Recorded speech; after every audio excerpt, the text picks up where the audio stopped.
Hello friends, बहुत बहुत स्वागत है आपका इंग्लिश एडवांटेज की ऑनलाइन क्लासेस में। फ्रेंड्स, इस वीडियो में मैं आपको एक्सप्लेन करूंगा एक लेटेस्ट पैटर्न पर आधारित क्लोज टेस्ट जो कि मैं स्टूडेंट की डिमांड पर बना रहा हूं। और ये सभी कम्पिटिटिव एग्जाम में इसी पैटर्न पर क्लोज टेस्ट पूछा जा रहा है, चाहे वो IBPS PO हो, क्लर्क हो, SBI हो या दूसरे इंश्योरेंस के एग्जाम्स हों, उसमें इसी पैटर्न पर आपका क्लोज टेस्ट पूछा जा रहा है। तो ये पूरा एग्जाम्पल के साथ मैं आपको एक्सप्लेन करके बताऊंगा और ट्रिक्स बताऊंगा कि किस तरीके से इसको सॉल्व करना है। डेफिनेटली आपकी वोकेबलरी तो बहुत ही अच्छी होनी चाहिए इस तरह के क्लोज टेस्ट को सॉल्व करने के लिए। तो ये वीडियो पूरा आप देखें एंड तक, हिंदी में रहेगा ये वीडियो और इसका इंग्लिश वर्जन भी मैं इसी चैनल पर अपलोड करूँगा। लेकिन आगे बढ़ने से पहले यहाँ एक ऑनलाइन रिसोर्स के बारे में आपको बताना चाहूँगा। ये एक बहुत ही अच्छी वेबसाइट है www.letsstudytogether.co। यहाँ पर आप जा सकते हैं और आपको फ्री कंटेंट बैंकिंग और SSC एग्जाम के लिए यहाँ पर आपको मिलेगा, तो इसका आप फ़ायदा उठाएं, इसको आप डेफिनेटली विजिट करें। आगे बढ़ने से पहले यहाँ मैं आपको जो हमने प्रीमियम एक बैच स्टार्ट किया है, एक टारगेट बैच स्टार्ट किया है IBPS PO और क्लर्क के लिए, उसके बारे में मैं कुछ इन्फॉर्मेशन आपको देना चाहूँगा। इसमें क्लासेस शुरू हो चुकी हैं, लेकिन इसका रजिस्ट्रेशन डेट हमने एक्सटेंड कर दिया है। 25 जून तक इसमें रजिस्ट्रेशन करा सकते हैं और अपनी सफलता आप सुनिश्चित कर सकते हैं इन डिफरेंट एग्जाम्स में। तो इसके बारे में मैं आपको डिटेल में बताऊंगा। पहले इसमें हमने रजिस्ट्रेशन जो रखे थे, नंबर ऑफ स्टूडेंट्स केवल 50 रखे थे, लेकिन स्टूडेंट की डिमांड पे हमने इसको 100 कर दिया है। और इसमें हम full exam oriented latest pattern online coaching देंगे आपको। एक्सक्लूसिव क्लासेस होंगी इसमें, और ये सारे वीडियोज़ आपको यूट्यूब पर नहीं मिलेंगे। यूट्यूब पर मेरे वीडियो आएंगे लेकिन वो रैंडम होंगे और छोटे छोटे वीडियो होंगे, लेकिन यहाँ पर आपको फुल लेंथ क्लासेस मिलेंगी जिससे आपकी सफलता सुनिश्चित हो सकेगी। ठीक है, ये टारगेटेड बैच हैं। इसमें मैं आपको प्री का, मेंस का और इंटरव्यू तक का IBPS PO का पूरा पढ़ाऊंगा। और GA भी इसमें प्री के बाद, यदि प्री आप क्वालिफाई कर देते हैं तो GA का भी मैं कॉम्प्लीमेंट्री वीडियो इसमें आपको प्रोवाइड करूँगा। और पूरे कोर्स की फ़ीस, मतलब इंग्लिश के कोर्स की फ़ीस, 4 महीने के कोर्स की फ़ीस प्री, मेंस और इंटरव्यू की मात्र हमने इसमें रखी है 1950 रुपये। एक इनॉग्रल ऑफर है और बहुत ही कम फीस रखी है। इसको कोई भी स्टूडेंट अफोर्ड कर सकता है, कोई भी स्टूडेंट इसका फ़ायदा उठा सकता है। अब इसमें देखिए, सबसे बड़ा फ़ायदा क्या होगा कि एक कोर्स आप ये करते हैं, केवल 1950 रुपये आपके खर्च होंगे और इसके थ्रू आपकी इन एग्ज़ाम्स की तैयारी हो जाएगी। IBPS PO की, IBPS SO की, IBPS clerk, SBI clerk, RRB और LIC AO, इन 6 एग्ज़ाम की तैयारी आपकी सिर्फ एक कोर्स को करने से हो जाएगी। और 6 एग्ज़ाम को आप सिंसियरिटी के साथ देते हैं तो डेफिनेटली हो सकता है आपका 6 एग्ज़ाम में हो जाए, लेकिन एक एग्ज़ाम में तो पक्का होना ही होना है। तो ये एक बेहतरीन डिसीजन आपके लिए हो सकता है। और इसमें मैं बहुत ही सिंपल लैंग्वेज में स्टूडेंट को एक्सप्लेन करूंगा, तो हिंदी और इंग्लिश मीडियम के जो स्टूडेंट्स हैं वो आराम से इसको समझ सकते हैं, आराम से इसको ग्रेस्प कर सकते हैं। Highly useful time saving tricks मैं बताऊंगा इसमें। और जिस समय तक ये कोर्स खत्म होगा उस समय तक 1500 हाई फ्रिक्वेंसी वर्ड्स आपको बहुत अच्छे तरीके से याद हो चुके होंगे, तो उनको आप यूज कर सकते हैं। इसमें रिवीजन की आपको ज़्यादा ज़रूरत नहीं पड़ेगी, क्योंकि रिवीजन वीडियो भी मैं इसमें डालूंगा। और न्यूज़पेपर रीडिंग की भी ज़रूरत नहीं पड़ेगी, क्योंकि हिंदू के कुछ वीडियोस मैं इसमें एक्सप्लेन आपको करूंगा। लेकिन यदि आप पढ़ते हैं, एक्स्ट्रा रीडिंग करते हैं और रिवीजन करते हैं, तो वो एक एडिशनल पॉइंट आपके लिए होगा। 1 class can be watched multiple time. एक ही क्लास को आप कितनी भी बार, किसी भी समय आप देख सकते हैं। ये एक बहुत अच्छा इसका प्लस पॉइंट है। सारी क्लासेस को आप जब 2-2, 3-3 बार देखेंगे तो सारे कॉन्सेप्ट आपको एकदम से क्लियर हो जाएंगे। और YouTube की तरह इसमें कोई भी ऐड नहीं आएगा और कोई भी बफरिंग नहीं होगी, एकदम स्मूथ वीडियो आपके चलेंगे। तो यदि आप रजिस्ट्रेशन कराना चाहते हैं तो इस वेबसाइट पर जाएँ, वहाँ पर साइन अप करें, पे करें और आपकी क्लासेस वहाँ पर शुरू हो जाएंगी। और कोई भी आपको जानकारी चाहिए तो इस नंबर पर मुझे कॉल करें, मैं पूरी जानकारी आपको दूंगा। देखिए, ये है एक लेटेस्ट पैटर्न का क्लोज टेस्ट। ठीक है, ये बेसिकली वोकेबलरी का टेस्ट है, रीडिंग कॉम्प्रिहेंशन का टेस्ट है आपका। 2 चीज़ें इसमें टेस्ट होती हैं। रीडिंग कॉम्प्रिहेंशन के जो चीज़ लिखी हुई है उसको आप समझ पा रहे हैं कि नहीं, और एग्जैक्ट वर्ड आप अप्लाई कर पा रहे हैं कि नहीं। तो ये एक लेटेस्ट पैटर्न का है। देखिए, यहाँ पर ये पूरा पैसेज दिया हुआ है और यहाँ पर ये फर्स्ट ब्लैंक में यहाँ पर एक वर्ड दिया हुआ है। ठीक है, यदि ये वर्ड आता है, आपको लगता है कि ये वर्ड वहाँ पर क्वेश्चन नंबर 1 में या ऑप्शन नंबर 1 में फिट होता है, तो क्वेश्चन नंबर 1 का आपका जो आंसर होगा वो होगा E, यानी नो करेक्शन रिक्वायर्ड। यदि आपको लगता है कि एग्जामिनर ने ये वर्ड दिया है, ये पहले से ही सूटेबल है। ठीक है, यदि ये वर्ड आपको सूटेबल नहीं लगता है तो जो ऑप्शन में 4 वर्ड दिए हैं उनमें से कोई एक वर्ड आपको यहाँ पर रखना होगा और वही आपका आंसर होगा। तो ये है कॉन्सेप्ट और लेटेस्ट पैटर्न। अब मैं इसमें आगे इसको पढ़ता हूँ और आपको समझाता हूँ। The caste system in India is a system of social which has pre-modern origin, was transformed by the British Raj and is today the basis of reservation in India। इसमें कास्ट सिस्टम की बात हो रही है, जाति प्रथा की बात हो रही है। अभी भी हमारी सोसाइटी में जाति प्रथा जो है बहुत स्ट्रॉन्ग उसका एग्जिस्टेंस है, लेकिन एंशियंट टाइम में ये जाति प्रथा जो बनी थी, ये कास्ट सिस्टम जो बना था, ये प्रोफेशन के बेस पे बना था। ठीक है, 4 अलग अलग जातियाँ थीं, चारों के अलग अलग प्रोफेशन थे।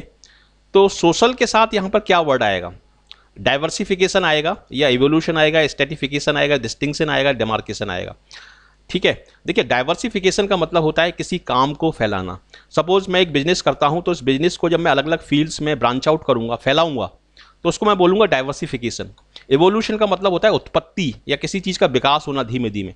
डिस्टिंक्शन का मतलब होता है अंतर, और डेमार्केशन का मतलब होता है जैसे आपने एक प्लॉट लिया है तो उस प्लॉट के चारों तरफ एक सीमांकन कर देंगे, एक सीमा रेखा खींच देंगे और डिमार्केशन आप उसका कर देंगे। तो यहां पर सही जो वर्ड होगा वो होगा स्ट्रेटिफिकेशन, क्योंकि सोशल स्ट्रेटिफिकेशन का मतलब होता है सोशल लेयर्स। और जो जाति प्रथा में जो सिस्टम होता है वो लेयर्स का ही सिस्टम होता है। सबसे नीचे ओबीसी और वो शेड्यूल कास्ट होते हैं, ठीक है, उसके ऊपर फिर वैश्य होते हैं, फिर ठाकुर होते हैं, फिर ब्राह्मण होते हैं सबसे ऊपर। तो एक लेयर्स होती हैं, उनको हम बोलते हैं स्ट्रेटा, स्ट्रेटिफिकेशन उसको हम बोलेंगे इंग्लिश में। ठीक है, तो यहां पर जो आपका आंसर होगा वो होगा बी, मतलब क्वेश्चन नंबर 1 का आपका सही आंसर होगा, और डाइवर्सिफिकेशन यहां पर इनएप्रोप्रिएट होगा। इस तरीके से इसको आपको करना है। तो कास्ट सिस्टम ये प्री मॉडर्न ओरिजिन, मतलब ये प्री मॉडर्न सोसाइटी में इसको डेवलप किया गया था, बनाया गया था, लेकिन ब्रिटिश राज ने इसको ट्रांसफॉर्म किया था। और ये है एक बेस है ये रिजर्वेशन का। ठीक है, जो रिजर्वेशन दिया जाता है गवर्नमेंट जॉब में वो इसी के बेस पे दिया जाता है। तो इस पूरे क्लोज टेस्ट में मैंने 6 क्वेश्चन लिए, और फुल लेंथ टेस्ट आपको, फुल लेंथ जो क्लोज टेस्ट होंगे लेटेस्ट पैटर्न के, वो मेरी ऑनलाइन एक्सक्लूसिव क्लासेस में आपको मिलेंगे, तो उनको आप ज्वाइन कर सकते हैं। लेकिन यहाँ पर मैं आपको एक आइडिया दूंगा, 6 क्वेश्चन हैं इसमें, मैं पूरे सॉल्व करके आपको बताऊंगा। सिंस टाइम इमेमोरियल, देखिए सिंस टाइम इमेमोरियल एक फ्रेज है, एक इडियम है, इसका मतलब होता है अनंत काल से, काफ़ी लंबे समय से, अनंत काल से। Since time immemorial our system structure has been based on caste which also decided the specific profession person could opt for। ठीक है, ये हमारी सोसाइटी में एक अनंत काल से चला आ रहा है कास्ट सिस्टम, और ये कास्ट सिस्टम जो बेस्ड है ये प्रोफेशन पे बेस्ड है। अलग अलग कास्ट का अलग अलग प्रोफेशन है। जो सुनार है वो सुनार की दुकान खोलेगा, नाई है वो नाई का काम करेगा, बनिया है वो दुकान खोलेगा। ठीक है, इस तरह से कास्ट सिस्टम, ठाकुर जो है वो आपका युद्ध में लड़ाई लड़ेगा, ब्राह्मण जो है पूजा करेगा। तो इस तरीके से कास्ट सिस्टम जो है ये प्रोफेशन के बेस्ड पर बनाया गया था। The dignity of manual labour is yet to be fully recognised in the minds of certain classes of people. देखिए जो छोटा मोटा काम करते हैं, जो लेबर का काम करते हैं, ठीक है, तो उस काम का जो डिग्निटी है, उस काम का जो रिस्पेक्ट है, वो भी अभी कुछ लोगों के दिमाग में क्लियर नहीं है। वो लोग, उनको लगता है कि ये काम छोटा है और ये हमसे छोटे लोग हैं, वो उसको इन्फीरियर मानते हैं। The dignity of manual labour को वो लोग रिकॉग्नाइज नहीं करते, उसको एक्सेप्ट नहीं करते, ऊंची जाति के जो लोग हैं। ठीक है, तो मुझे लगता है कि आपको समझ में आ रहा होगा यहाँ तक। ये बिल्कुल शुद्ध हिंदी में मैं आपको एक्सप्लेन कर रहा हूँ। The higher caste people are still, देखिए आप 3-4 लाइन के बाद एक गैप दिया है, तो आपको जो एग्जाम में मिलेंगे ऐसे नहीं कि यहाँ पर एक आपको मिल गया और उसके थोड़ी देर बाद आपको दूसरा गैप मिल गया, काफ़ी डिफरेंस रहेगा उसका। और डिफरेंस वो 3-4 लाइन का इसलिए रहता है ताकि एग्जामिनर ये टेस्ट कर सके कि आप पूरे पैरा को समझ पा रहे हैं या नहीं समझ पा रहे हैं। ठीक है, एक ब्लैंक यहाँ दे दिया और एक ब्लैंक इसके आगे दे दिया तो उससे कोई मतलब नहीं निकलेगा। 3-4 लाइन के बाद फिर एक देखिए सेकंड इसमें आपको ऑप्शन दिया है, तो सेकंड का देखते हैं क्या है, इसमें क्या आंसर होगा और क्या लॉजिक लगेगा। ठीक है, the higher caste people are still to perform task that involve manual labour. ठीक है, जो हायर क्लास के लोग हैं, जो अग्रवाल हैं, बनिया हैं, ब्राह्मण हैं, पंडित हैं, वो अभी भी इस तरीके का काम करना पसंद नहीं करते जिसमें मैनुअल लेबर इन्वॉल्व होती है। मजदूरी का काम है, मकान बनाने का काम है, सामान ढोने का काम है, इस तरह का काम हायर क्लासेस के लोग नहीं करते। क्यों नहीं करते? अब यहाँ पर ऑप्शन दिया है आपके पास 4-5 ऑप्शन है। एक तो एवर्स दिया है, एक हॉस्टाइल दिया है, एक डोमिनेटिंग दिया है, एक एंगेज दिया है और डोमिनेटेड दिया है। तो क्या इसमें ऑप्शन सही होगा? देखिए हॉस्टाइल एक बहुत ही स्ट्रॉन्ग वर्ड है, हालांकि देखिए इसमें एक ट्रिक क्या है कि यहाँ पर जो प्रपोजिशन है टू, आपको ये देखना होगा कि इसके साथ कौन सा वर्ड जा सकता है। तो एवर्स इसके साथ जा सकता है, हॉस्टाइल भी जा सकता है, ठीक है। डोमिनेटिंग टू, डोमिनेट के बाद फिर टू नहीं आएगा, डोमिनेटिंग टू, डोमिनेटेड टू भी नहीं होगा। एंगेज के बाद एन आता है, तो एंगेज इसमें नहीं आएगा, ठीक है। तो यहाँ पर हम क्या कहने की कोशिश कर रहे हैं, यहाँ पर हम ये कहने की कोशिश कर रहे हैं कि हायर क्लास के जो लोग हैं वो अभी भी मैनुअल लेबर को डिसलाइक करते हैं, उसको करना पसंद नहीं करते, ठीक है। और एवर्स का मतलब होता है किसी चीज को स्ट्रांगली डिसलाइक करना। तो यहां पर आपका एवर्स जो एग्जामिनर ने आपको वर्ड दिया है वो सही है क्वेश्चन नंबर 2 में, और आपका जो आंसर होगा वो होगा ई, यानी नो करेक्शन रिक्वायर्ड। अब देखिए हॉस्टाइल क्यों नहीं आया, हॉस्टाइल के बाद भी टू आता है, लेकिन हॉस्टाइल एक स्ट्रॉन्ग वर्ड है। हॉस्टाइल का मतलब होता है किसी चीज से दुश्मनी करना या उससे नफरत होना, ठीक है। तो यहाँ हम ये नहीं बोल रहे कि उनको नफरत है, यहाँ हम ये बोल रहे हैं कि अपर क्लास के जो लोग हैं उनको मैनुअल लेबर करने से थोड़ा सा उनको डिसलाइक रहता है, स्ट्रॉन्ग डिसलाइक की फीलिंग होती है। और यहाँ पर टू भी आ रहा है तो एवर्स के बाद टू भी जाएगा, बाकी जो वर्ड दिए हैं उनके साथ टू नहीं जाएगा। इंगेज के बाद एन आता है, तो इसलिए यहाँ पर एवर्स जो वर्ड दिया है वो सही है, और आपका जो आंसर होगा वो होगा ई। ठीक है, अब मैं आगे पढ़ता हूं। To perform task that involve manual labour, caste system prevent labour. Caste system prevent करता है, सिस्टम रोकता है, किस चीज को रोकता है? तो इसमें ऑप्शन आपके देखने पड़ेंगे। एक तो एफिशिएंसी है, तो एफिशिएंसी तो इनएप्रोप्रिएट लग रहा है इसमें, और बाकी के मैं सारे वर्ड देखता हूं। सिलेक्शन है, माइग्रेशन है, मोबिलिटी है, ऑर्गेनाइजेशन है। तो कास्ट सिस्टम प्रिवेंट लेबर, यहां पर फुल स्टॉप आएगा, ठीक है। तो इसमें आपका जो सही वर्ड होगा, वो होगा मोबिलिटी, क्योंकि कास्ट सिस्टम जो है वो मोबिलिटी को रोकता है, लेबर की मोबिलिटी को रोकता है। किस तरीके से कि सपोज आपको एक पर्टिकुलर कास्ट है, आप नाई का काम करते हैं या सुनार का काम करते हैं, ठीक है, या आप कॉबलर हैं, दूसरा कोई काम करते हैं, तो आप उसी काम में रहेंगे, उसी जो काम आपके फादर ने किया है नॉर्मली वही काम आपका बेटा करेगा, और वही काम बेटे का बेटा करेगा। नॉर्मली छोटी जातियों में ऐसा ही होता है, एक्सेप्शंस आर ऑलवेज देयर, लेकिन नॉर्मली ऐसा ही होता है, ठीक है। तो कास्ट सिस्टम के बारे में बताया जा रहा है कि कास्ट सिस्टम के क्या मेरिट्स हैं और डीमेरिट्स हैं। तो कास्ट सिस्टम डेफिनेटली मोबिलिटी को रोकता है, एक प्रोफेशन से दूसरे प्रोफेशन में लोग जाने में हिचकते हैं। तो यहां पर मैंने मोबिलिटी क्यों लिया, यहां पर मैंने माइग्रेशन क्यों नहीं लिया? माइग्रेशन का देखिए मतलब होता है, माइग्रेशन का मतलब होता है एक पार्ट से दूसरे पार्ट में जाना। जैसे आपने बर्ड्स के बारे में सुना होगा कि कुछ पर्टिकुलर एनिमल्स होते हैं, जैसे बर्ड्स होती हैं, वो ठंडों में दूसरी जगह चली जाती हैं, फिर गर्मियों में दूसरी जगह चली जाती हैं, तो उनका एक माइग्रेशन होता है। तो माइग्रेशन उस सेंस में यूज होता है, ठीक है। यहां पर जो सूटेबल वर्ड होगा वो मोबिलिटी होगा। तो देखिए यहां पर मैं आपको जो पढ़ा रहा हूं उसको हम बोलते हैं क्लोज टेस्ट।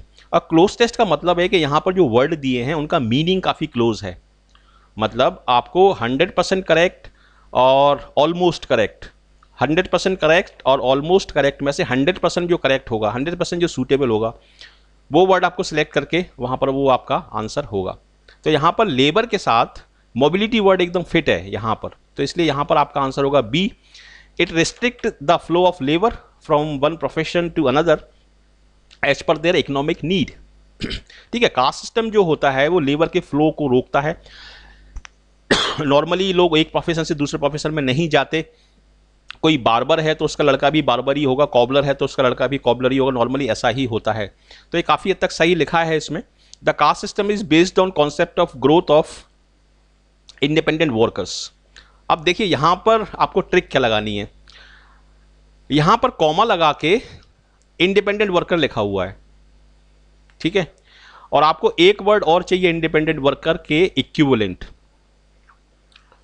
तो इस ट्रिक को आप समझिए कि यहां पर कॉमा लगा हुआ है, कॉमे का मतलब यह है कि यहां पर जो वर्ड आएगा वो इंडिपेंडेंट वर्कर के इक्विवेलेंट आएगा, क्योंकि कॉमा लगा हुआ है वहां पर वैसी ही चीज आपको चाहिए।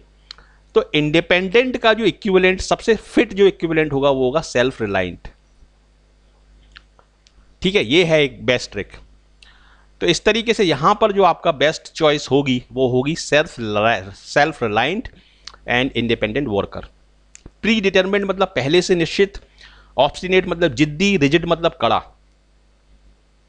तो यहां पर सेल्फ रिलायंट जो होगा वो आपकी बेस्ट चॉइस होगी। It made once ability personal और diligence meaningless to bring about a transformation. इसका मतलब ये है कि कास्ट सिस्टम जो है उसमें सारे लोगों की एक लिमिटेड अप्रोच होती है। सारे लोग केवल अपनी जाति के बारे में सोचते हैं और अपनी जाति को फेवर करते हैं, वो एज ए होल सोसाइटी के बारे में नहीं सोचते। तो इसलिए सोसाइटी में कास्ट सिस्टम की वजह से ट्रांसफॉर्मेशन नहीं आ पाता। यदि सारे लोग एक ही जाति के लोग हों, मतलब जाति का उसमें डाइवर्सिफिकेशन ना हो, स्ट्रेटिफिकेशन ना हो, जैसा कि वेस्टर्न कंट्री में होता है, अमेरिका में होता है, या आपका यूएस में और ब्रिटेन में दूसरी कंट्रीज में होता है, वहाँ पे कोई जाति वगैरह नहीं होती।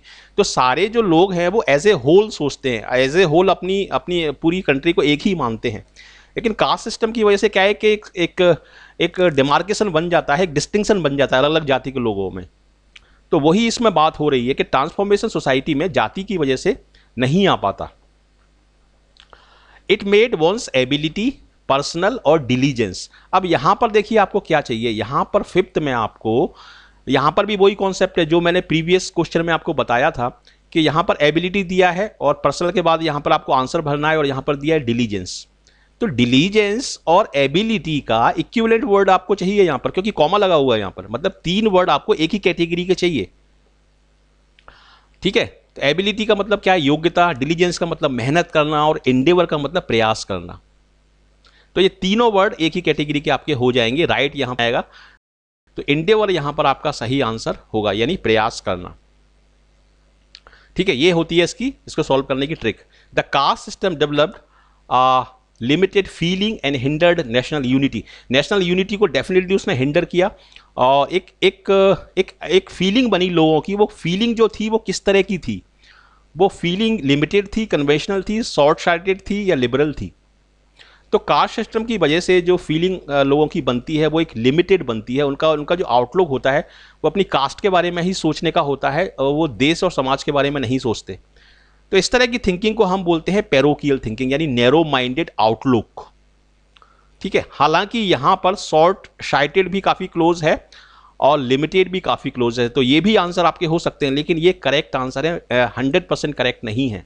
100% करेक्ट होगा यहाँ पर पैरोकियल, क्योंकि पैरोकियल का मतलब होता है नैरो इन आउटलुक, अपनी सोच में लिमिटेड दायरे में सोचना, अपनी जाति के बारे में ही सोचना, जिसको हम प्रोविंशियल भी बोलते हैं या इंसुलर भी बोलते हैं।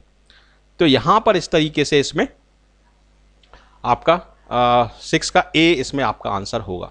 तो ये मैंने आपको एक्सप्लेन किया है, और इस तरीके से लेटेस्ट पैटर्न के जो क्वेश्चंस हैं उनको आपको सॉल्व करना है।